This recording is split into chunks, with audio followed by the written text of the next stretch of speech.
Hello and welcome back to Humanities. Today, we will be covering the topic basic structure of doctrine. Highly conceptual topic. Okay, तो मैं आप लोग से सिर्फ एक ही चीज रिक्वेस्ट करूंगा कि थोड़ा सा आप लोग पेशेंस रखिए और बहुत स्मूथली समझ आ जाएगा ये.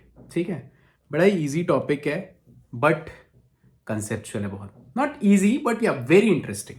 Definitely very interesting. ओके, तो मैं एक आप लोग के लिए बिल्डअप बनाऊंगा पहले तो. ठीक है, तो मुझे थोड़ा सा आप लोग टाइम दीजिए, है ना, क्योंकि आपसे मैंने एक ही चीज मांगी है, वो है patience. Okay, so keep patience और इवेंचुअली आप देखेंगे कि आपको ये टॉपिक धीरे धीरे समझ आना चालू हो गया है. ठीक है, तो देखिए, हमारे गवर्नमेंट के तीन ऑर्गन्स होते हैं. पहला लेजिस्लेचर, दूसरा एग्जीक्यूटिव और तीसरा जुडिशरी. ठीक है, लेजिस्लेचर का सिंपल काम है टू फॉर्मुलेट लॉज, एग्जीक्यूटिव का है to implement it and judiciary का है to keep a check on both of them whether they are working accordingly और नॉट. राइट, तो लेजिस्लेचर का जो काम है टू फॉर्मुलेट लॉज. राइट, अब लेजिस्लेचर का रोल क्या है हमारे यहाँ? पार्लियामेंट. ठीक है, पार्लियामेंट रोल निभाता है लेजिस्लेचर का. ठीक है, अब यहीं पर कॉन्फ्लिक्ट चालू होने वाला है. तो उससे पहले मैं आपको लोग को ना दो आर्टिकल से इंट्रोड्यूस कराऊंगा. ठीक है, एकदम अपनी सांसें थाम लीजिए. ये दोनों आर्टिकल अगर आप समझ गए और इसका बैकग्राउंड स्टोरी समझ गए तो बस ये एक फॉर्मूला है मैथ्स का, ए स्क्वायर प्लस बी स्क्वायर. ठीक है, ये आपको हर जगह ए प्लस बी का होल स्क्वायर, आप इसको बस लगाते जाएंगे हर जगह. ठीक है, एक बार आप फॉर्मूला समझ जाते हैं तो मैथ्स कितना मजेदार हो जाता है. ठीक उसी तरह ये टॉपिक है. राइट, देखिए, अभी मैं आप लोग को लेके चल रहा हूं आर्टिकल 13 में. ठीक है, let's go to article 13.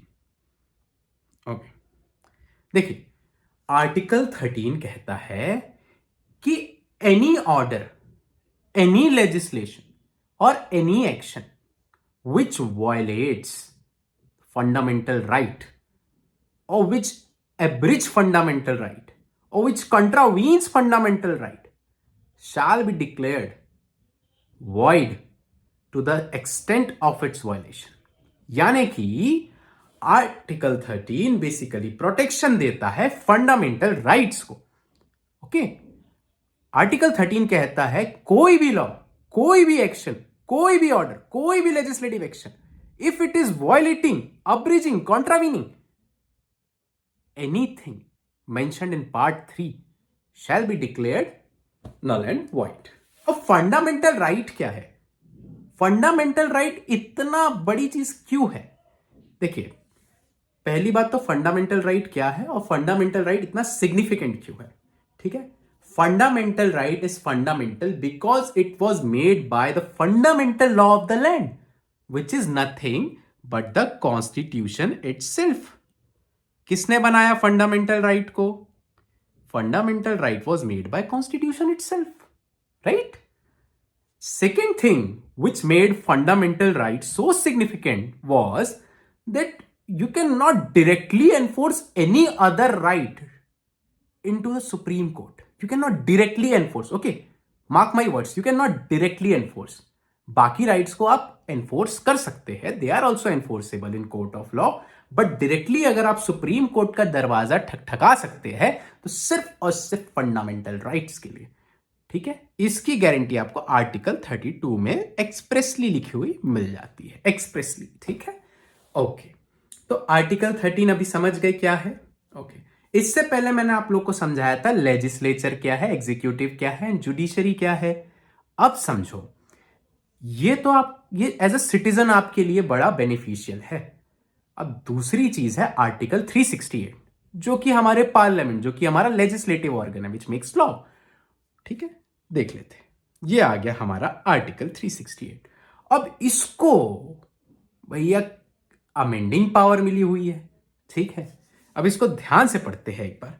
Not with standing anything in this constitution, यानी कि despite of.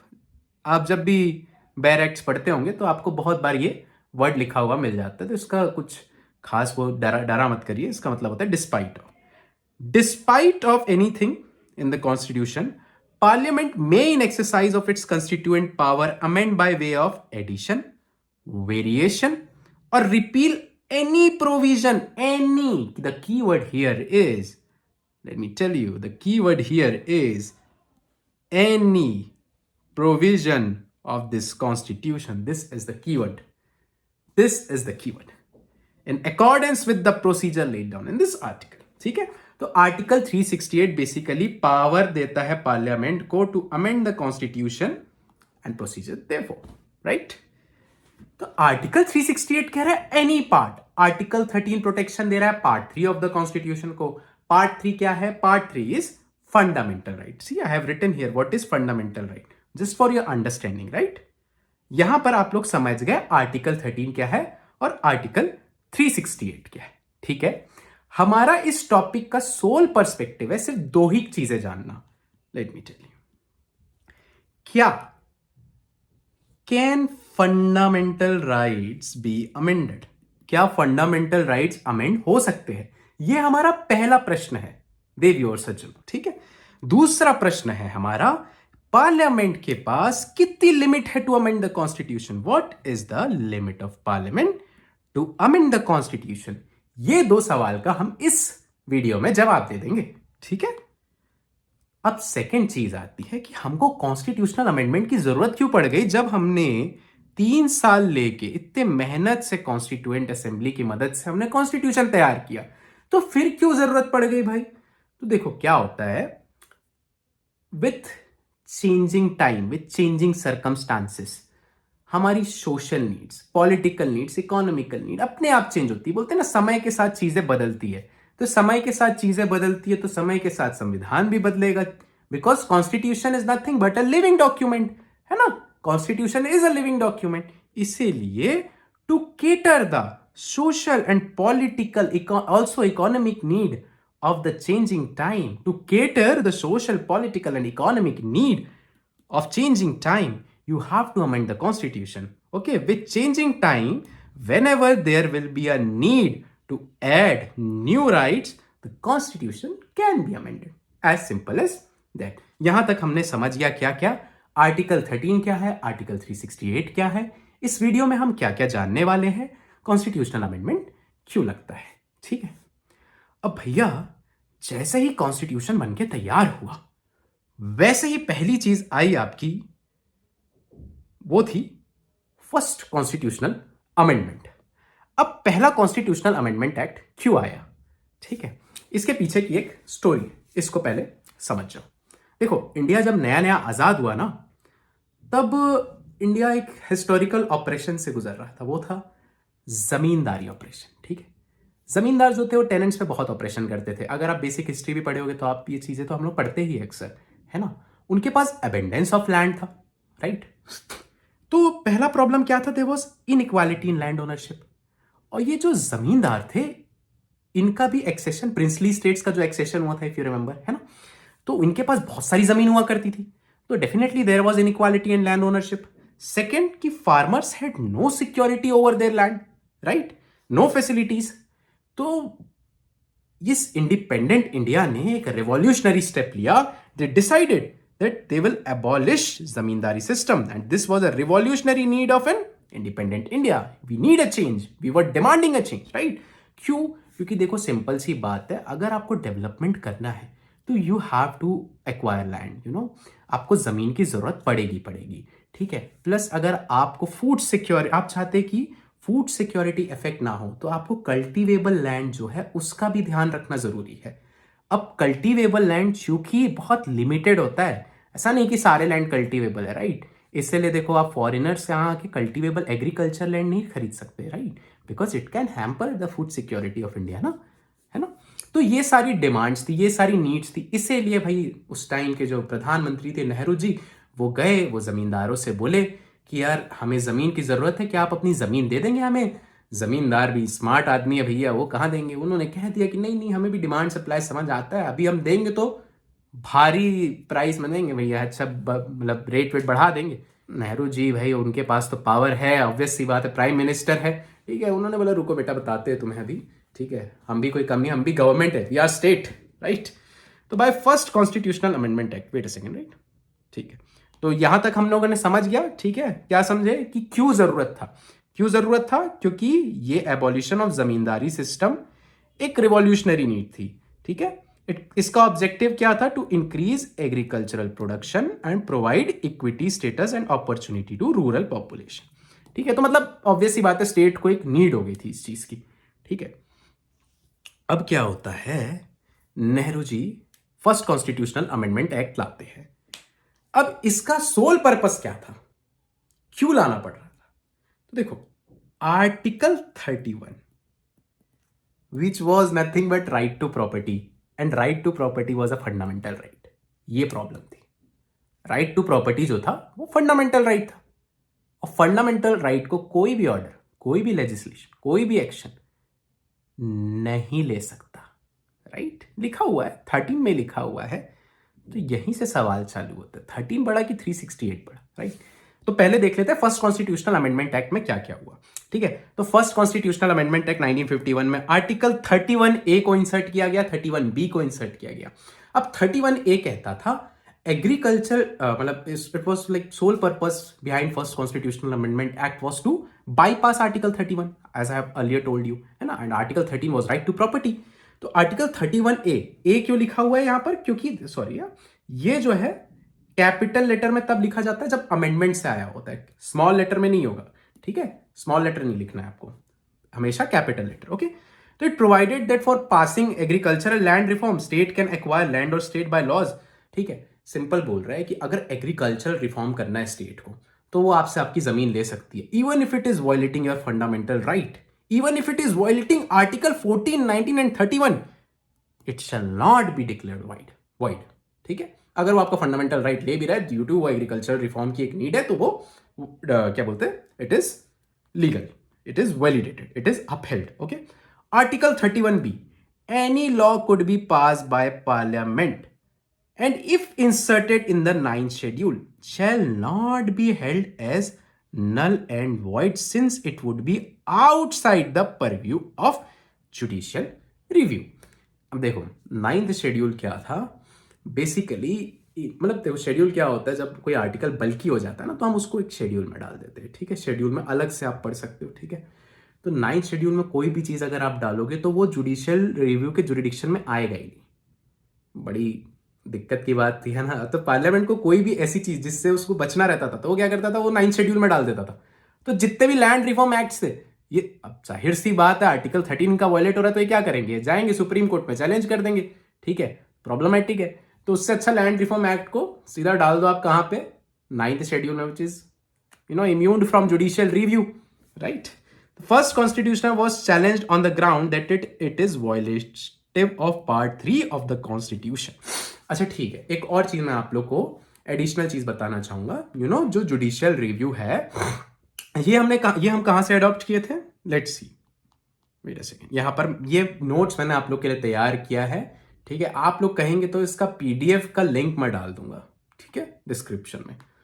Doctrine of judicial review, देखो डॉक्ट्रीन मतलब यहां पर अभी से समझ लो एक आइडिया होता है। Doctrine is nothing but an idea, set of beliefs, it's an idea. Okay, जो आइडिया है जुडिशियल रिव्यू का, ये हम landmark case of Marbury versus Madison 1803, कहां के, सुप्रीम कोर्ट ऑफ यूएसए के, इस केस से हमने लिया था। ठीक है, उस टाइम के चीफ जस्टिस थे मार्शल, चीफ जस्टिस मार्शल ने बोला कि ये जुडिशरी की रिस्पॉन्सिबिलिटी है to keep a check on executive and legislature that whether they are working according to the constitution और not. Okay, so doctrine of judicial review जो है वो इंडिया यूएसए के सुप्रीम कोर्ट से लिया।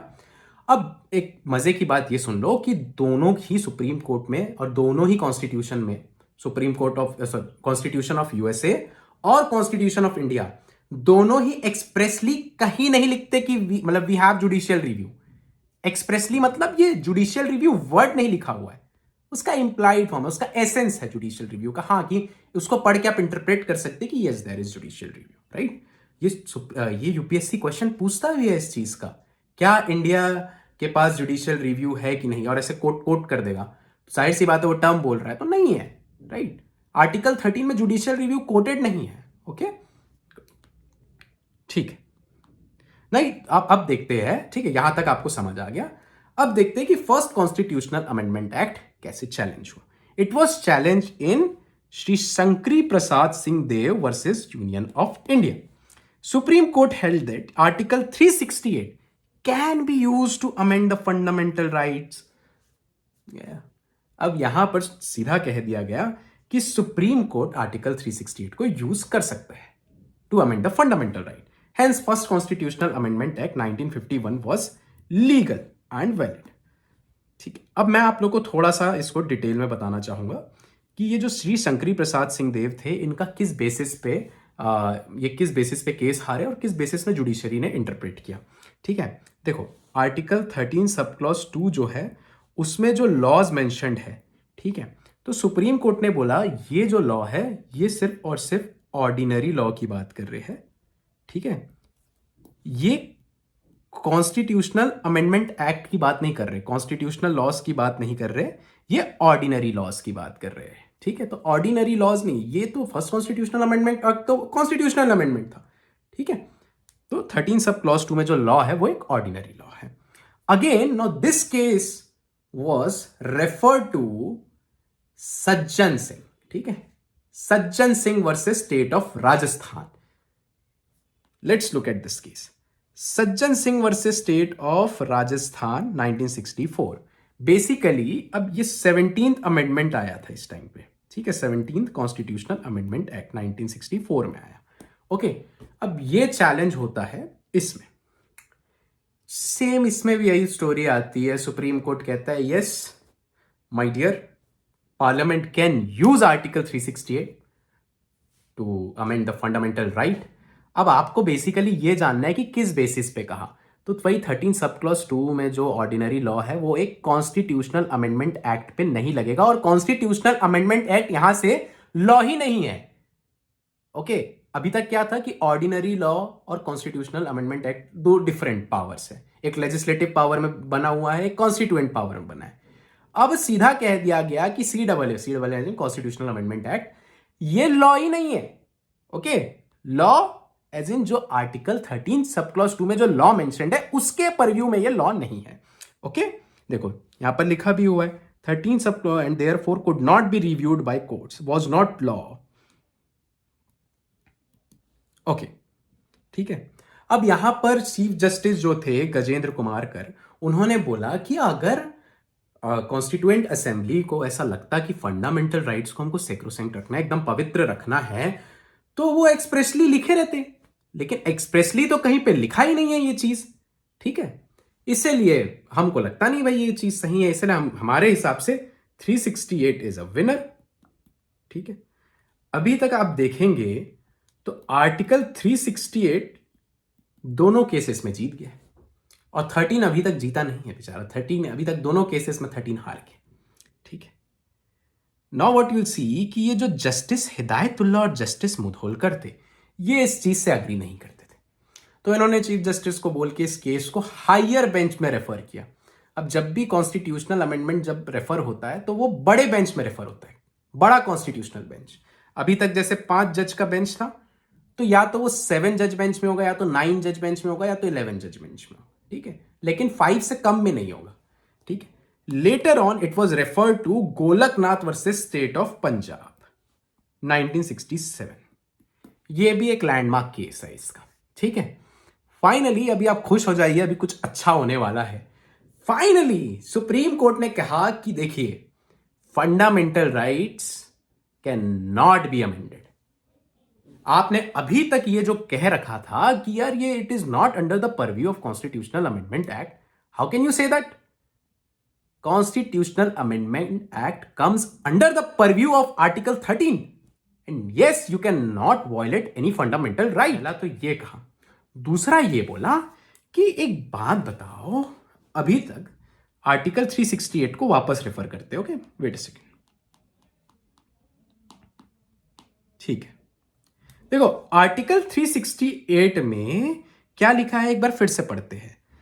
Notwithstanding anything in this constitution, Parliament may in exercise of its constituent power by way of addition, variation or repeal any provision of this constitution in accordance with the procedure laid down in this article।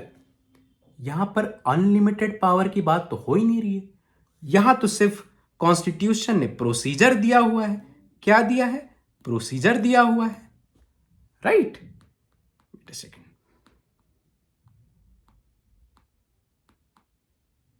तो Golaknath judgement में basically आपको क्या समझ आया कि Golaknath judgment was based upon Supreme Court judgment that Article 368 does not give power to amend but the procedure. आपको power नहीं बल्कि प्रोसीजर दिया गया है उसमें। ओके, यही मजे की बात थी। ठीक है, अब इसमें एक फिर फाइनली आर्टिकल 13 आपका जीत गया। तो फाइनली जो चीफ जस्टिस थे उन्होंने कहा कि फंडामेंटल राइट्स आर सेक्रोसेंक्ट, पवित्र है। इस लाइन को आप याद रख लीजिएगा, ये यूपीएससी पूछता है। तो कौन से जजमेंट में बोला गया था? गोलकनाथ, राइट? ये सज्जन सिंह, गोलकनाथ सज्जन सिंह, कमेंट करिए प्लीज। ठीक है, तो देखिए इसमें doctrine of prospective over ruling भी अप्लाई हुआ था। प्रोस्पेक्टिव ओवर रूलिंग मतलब होता है कि अब मान लीजिए ऐसा जजमेंट आया, ठीक है, तो अब जाहिर सी बात है जितने लोगों की जमीन जब्त हुई होगी स्टेट के द्वारा वो सब तो पहुंच जाएंगे स्टेट के पास, भैया मेरी जमीन वापस करो, है ना?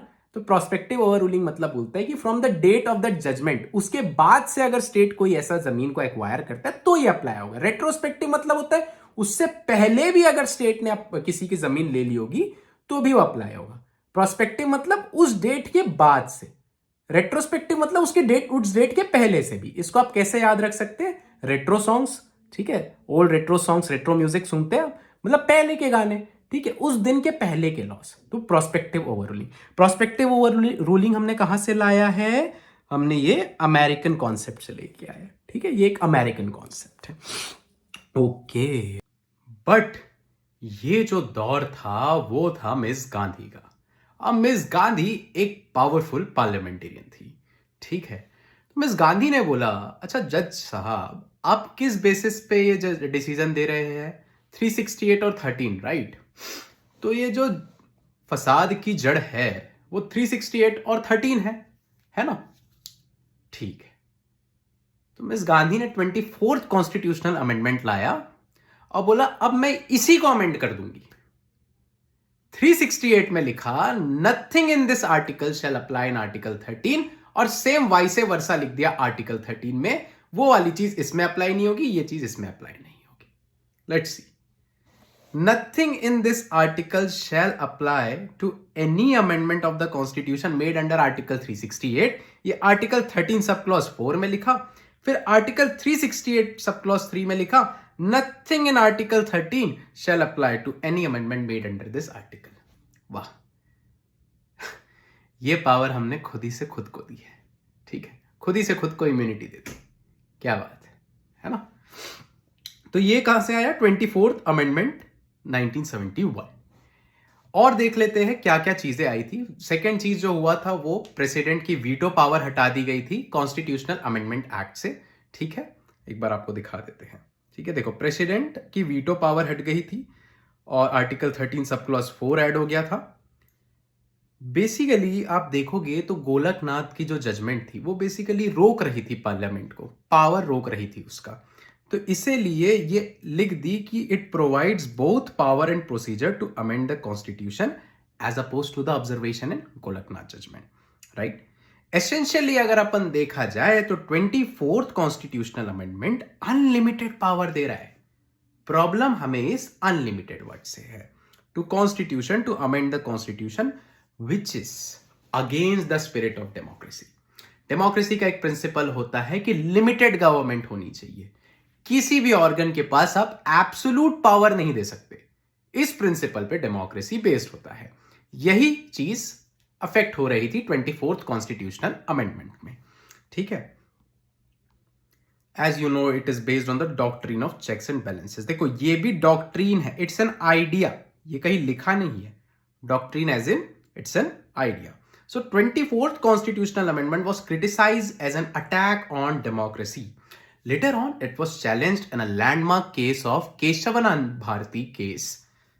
Okay, Keshavanand Bharati versus State of Kerala, 24th April 1973. It was a landmark judgment which saved democracy. It was known for the case which saved democracy. इस केस की स्टोरी अपन थोड़े देर में देखते हैं। पहले हम इंपॉर्टेंट जजमेंट्स देखेंगे, इंपॉर्टेंट पार्ट देखेंगे इस केस के, क्या क्या इंपॉर्टेंट जजमेंट्स है, क्या क्या इंपॉर्टेंट पार्ट है।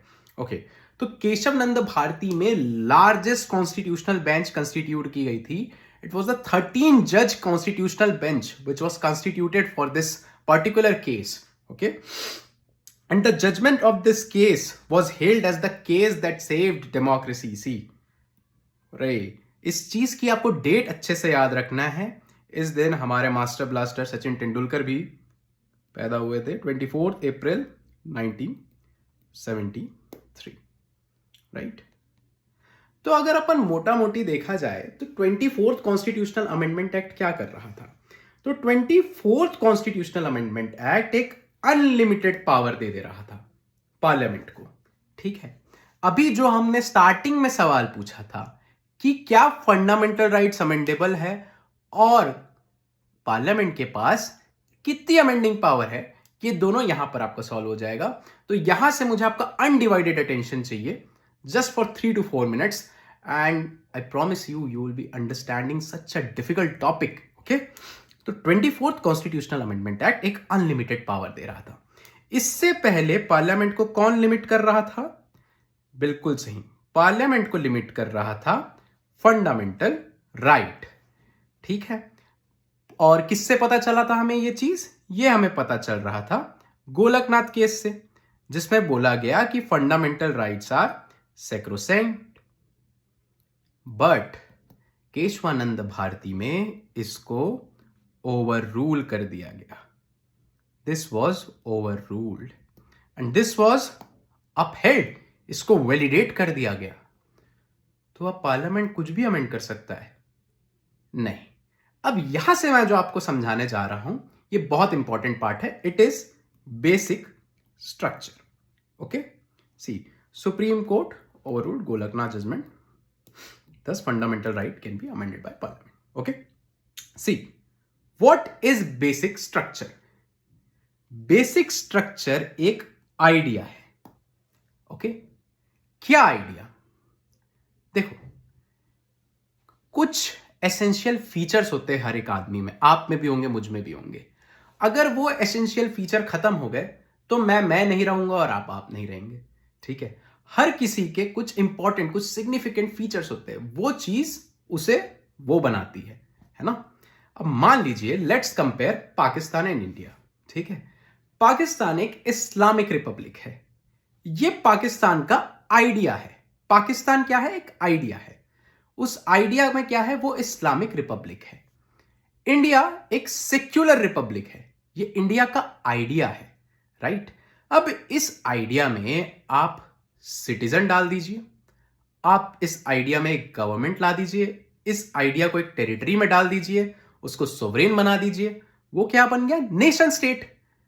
वो एक कंट्री बन गई. तो ये कंट्री एक आइडिया पे बेस्ड है. ठीक है, जैसे ज्यूइश स्टेट, वो क्या है? वो एक आइडिया है उनका. अगर वो नहीं रहेगा तो इजराइल नहीं रहेगा. राइट. वैसे ही इंडिया से अगर आप डेमोक्रेसी हटा देंगे तो कुछ नहीं होगा, बस इंडिया नहीं रहेगा. इक्वालिटी हटा देंगे तो क्या होगा? इंडिया नहीं रहेगा. इसलिए बेसिक स्ट्रक्चर जो है वो एक आइडिया है, वो एक विजन है, वो फैब्रिक है ऑफ कॉन्स्टिट्यूशन. ठीक है. तो पार्लियामेंट ने बोला, जज ने मतलब सुप्रीम कोर्ट ने बोला पार्लियामेंट को कि यहां से तुमने अपने आप को तो अनलिमिटेड पावर दे दी, इसका मतलब तुम कुछ भी अमेंड कर सकते हो. तो बोले नहीं, हम कुछ भी अमेंड नहीं करेंगे, हम सिर्फ जरूरत की चीज ही करेंगे. तो बोले हम कैसे भरोसा करें आप पे, हम कैसे भरोसा करें? और कहा कि तुम्हारे पास पावर भी है, तुम कर भी लेना अमेंड, बट तुम इस बेसिक स्ट्रक्चर को अमेंड नहीं कर सकते.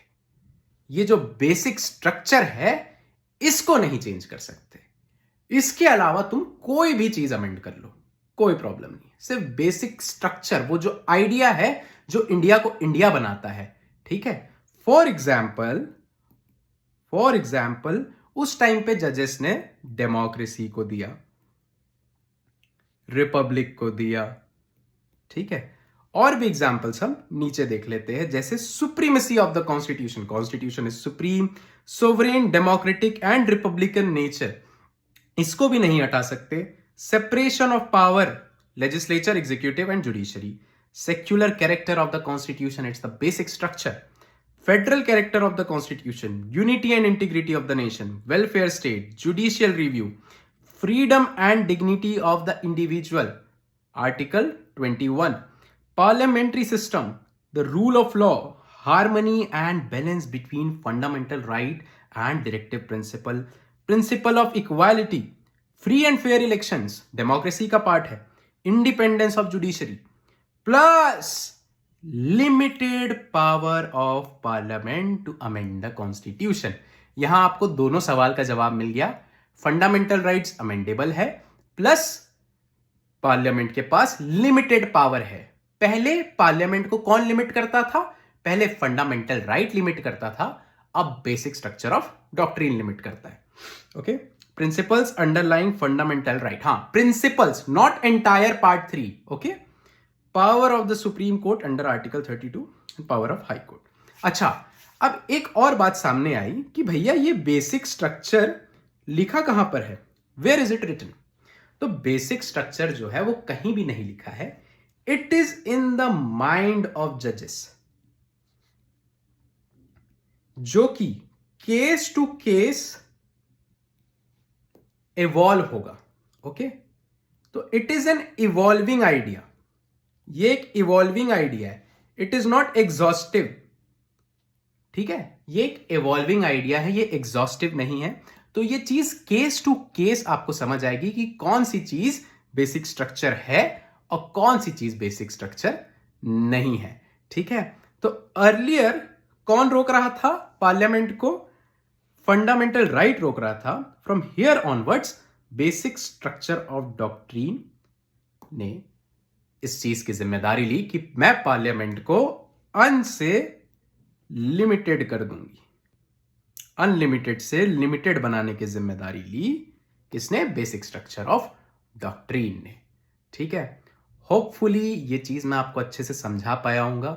आपको ये वीडियो अच्छा लगा हो तो प्लीज कमेंट करके बताइएगा फीडबैक पे. आपका फीडबैक बहुत मैटर करता है और ये केस टू केस वेरी हुआ है कि कौन कौन सी चीज इसमें आएगी. अगर आप बोलेंगे तो मैं पार्ट 2 भी बना दूंगा कि कैसे बेसिक स्ट्रक्चर इवॉल्व हुआ. Okay, thank you.